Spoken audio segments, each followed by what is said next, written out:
Welcome to விண்மீன் தேசம்.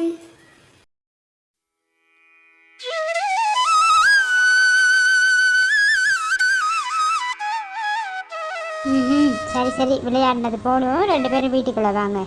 இப்போ ரொம்ப பொழுது சாஞ்சிருச்சு. இப்போ இன்னும் கொஞ்சத்தில் உங்கள் அப்பாவும் வந்துடுவார். உங்களுக்காக ரொம்ப ருசியான சாப்பாடு செஞ்சு வச்சுருக்கேன். வாங்கம்மா உள்ள. சரியம்மா, இதோ வாரம் அப்படின்னு சொல்லிட்டு 2 குருவிகளும் உள்ள போணுச்சு.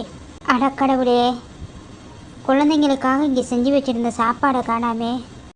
எந்த நாளும் இதே வேலையாக போச்சு. இந்த 5 நிமிஷத்துக்குள்ளே அந்த திருடன் வந்து எடுத்துகிட்டு போயிட்டானே. இப்போ நான் இந்த குழந்தைங்களுக்கு என்ன சாப்பாடை கொடுக்கறது? கடவுளே, இப்படி புலம்பிக்கிட்டே இருக்கும்போது அந்த நேரம் பார்த்து ஆண் குருவியும் உள்ளே வந்துச்சு. என்ன வள்ளி, புலம்பிக்கிட்டே இருக்க? பெண் குருவி நடந்த எல்லா விஷயத்தையும் சொன்னிச்சு. இது என்ன புதுசா? இந்த திருடன் இன்னைக்கு மட்டும் இல்லை, எந்த நாளும் இதே வேலையை தானே செஞ்சுக்கிட்டு இருக்கான். நம்ம கண்ணை கட்டி எப்படியோ நம்ம வச்சிருக்க சாப்பாடுகளை திருடிட்டு போயிடுறான்.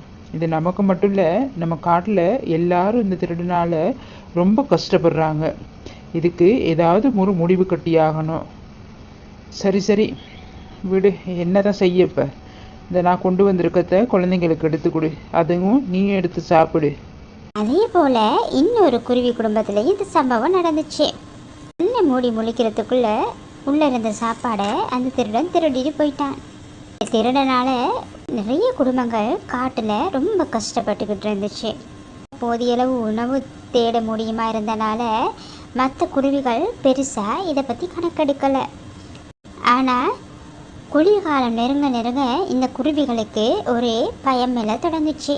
ஏன்னா குளிர்காலத்தில் ரொம்ப கஷ்டப்பட்டு ரொம்ப தூரம் போய் சாப்பாடு தேடிட்டு வரணும். அப்படி தேடிட்டு வர்ற சாப்பாடை இந்த திருடன்ட்டு எப்படி காப்பாற்றுறது அப்படின்னு சொல்லி ரொம்ப யோசனையில் இருந்தது எல்லா குருவிகளும்.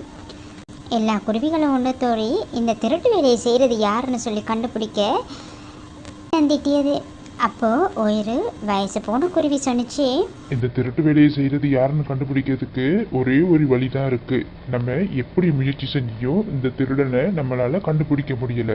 அதால நிச்சயமலை காட்டுல ஒரு முனிவர் இருக்குதை நான் கேள்விப்பட்டிருக்கேன். அவரு ரொம்ப சக்தி வாய்ந்த ஞானமுள்ள முனிவரா. அவர்கிட்ட போயிட்டு ஏதாவது ஆலோசனை கேட்டா அவரு ஏதாவது கண்டிப்பா நமக்கு ஒரு உதவியை பண்ணுவாரு. எல்லாரும் என்ன சொல்றீங்க? மற்ற குருவிகளும் இதற்கு சம்மதிச்சிச்சு. மறுநாள் பொழுது விடிஞ்சதும் எல்லா குருவிகளும் அந்த காட்டை நோக்கி முனிவரை சந்திக்கிறதுக்கு போணுச்சு. முனிவர் நடந்த எல்லா விஷயங்களையும் கேட்டுட்டு கடைசியாக அந்த குருவிகள் கையில் எதையோ கொடுத்து, இப்போ பயப்படாமல் போங்க, எந்த கவலையும் வேணாம், உங்களுக்கு ரொம்ப சுலபமாக அந்த திருடனை பிடிச்சிடலாம் அப்படின்னு சொல்லிட்டு வழி அனுப்பி வச்சாரு. இந்த குருவிகளும் ரொம்ப சந்தோஷத்தோட வீட்டை நோக்கி வந்துச்சுங்க. மறுநாள் பொழுது விடிஞ்சலும் குருவிகள்லாம் ஒன்று கூடி அந்த முனிவர் சொன்னது போல் ஒரு விருந்துக்கு ஏற்பாடு செஞ்சது. அந்த விருந்துக்கு காட்டில் உள்ள எல்லா பறவைகளையும் மற்ற காட்டில் உள்ள பறவைகளையும் அழைச்சிருந்தது.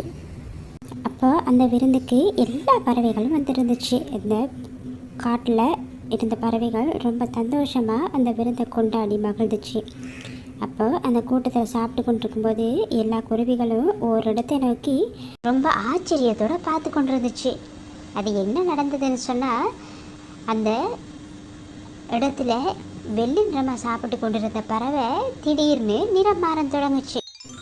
இதை பார்த்த அந்த குருவிகளில் ஒன்று அந்த பறவையை பார்த்து இப்படி கேட்டுச்சு, நீ தான் அந்த திருடனா? உன்னை பிடிக்கத்தான் நாங்கள் இவ்வளவு ஏற்பாடு செஞ்சுருக்கோம்.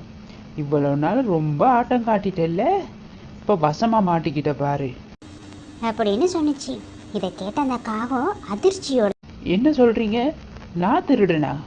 நான் என்ன திருடுனே? உங்களுக்கு நான் திருடுனேன் அப்படிங்கிறதுக்கு என்ன ஆதாரம் இருக்குது அப்படின்னு ரொம்ப தைரியமாக கேட்டுச்சு. இதை கேட்ட மற்ற குருவி, நல்லா சமாளிக்கிறப்போ, இவ்வளவு நாள் நாங்கள் கஷ்டப்பட்டு கொண்டு வர்ற சாப்பாடெல்லாம் திருடி சாப்பிட்டது நீ தான். அதுக்கான ஆதாரம் தான் இப்போ நீ மாறி இருக்க அந்த நிறம். உச்சிமலை காட்டில் போய் அந்த முனிவரை சந்தித்தோம். அவர் ஒரு பொடியை கொடுத்து எங்களை அனுப்புனார். இதை சாப்பாட்டில் கலந்து கொடுங்க, நிச்சயமாக அந்த திருடன் வந்திருந்தா இந்த சாப்பாடை சாப்பிடும்போது அவர் நிறம் கருப்பாக மாறி உங்களுக்கு காட்டி கொடுத்துரும் அப்படின்னு சொன்னார். அதே போல தான் இப்போ இனி அந்த உணவை சாப்பிட்டதுமே உன்னை நிறம் மாறிடுச்சு. அப்படின்னு சொன்னிச்சு. அப்போ அந்த காகம் பயத்தோட, ஐயோ கடவுளே, என்னை மன்னிச்சிருங்க, நான் செஞ்சது பெரிய தப்பு தான். ஏன்னா எனக்கு அந்த நேரத்தில் பசியில் என்ன செய்கிறதுன்னு தெரியலை. அதுவும் போக நீங்கள் கொண்டு வர்ற உணவு ரொம்ப ருசியாக இருக்கும். எனக்கு உணவு தர்றதுனா ரொம்ப சோம்பேறித்தனமான வேலை. அதுக்காக நான் எப்படியோ உணவுகளை தேடுறதுக்கு பல திட்டங்களை தீட்டி சாப்பிட்ருவேன். எல்லாரும் என்ன மன்னிச்சிருங்க அப்படின்னு அழுது கொண்டே சொன்னிச்சு. இதை கேட்ட மற்ற குருவிகள் எல்லாம், நடிக்காத, நீ இவ்வளோ நாள் எங்களை கஷ்டப்படுத்தி காயப்படுத்தி அவ்வளவு இம்சை பண்ணியிருக்க. இனி உனக்கு இந்த காட்டில் இடம் கிடையாது, மரியாதையாக அந்த காட்டை விட்டு போயிரு. ஏன்னா இப்போ கொட்டுற குளிர்காலத்தில் இனியும் ஒன்று நம்புறதுக்கு நாங்கள் தயாராக இல்லை அப்படின்னு சொல்லி அந்த காகத்தை விரட்டி அடித்தது.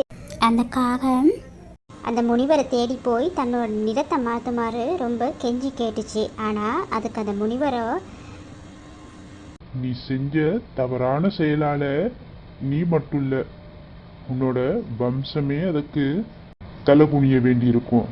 இனி எந்த ஜென்மத்துக்கும் உன்னோட நிறம் மாறாது. உன்னோட வம்சத்துக்கும் இதே நிறம் தான். அது போக உன்னோட அழகான குரலை இழந்து காக்காடு கட்டி கொண்டே தான் இருப்ப. இது நீ செஞ்ச தவறுக்கான சாபம். சாப விமோசனம் கிடைக்காதனால அந்த காகம் ரொம்ப கவலையோட அந்த இடத்துல இருந்து புறப்பட்டுச்சு.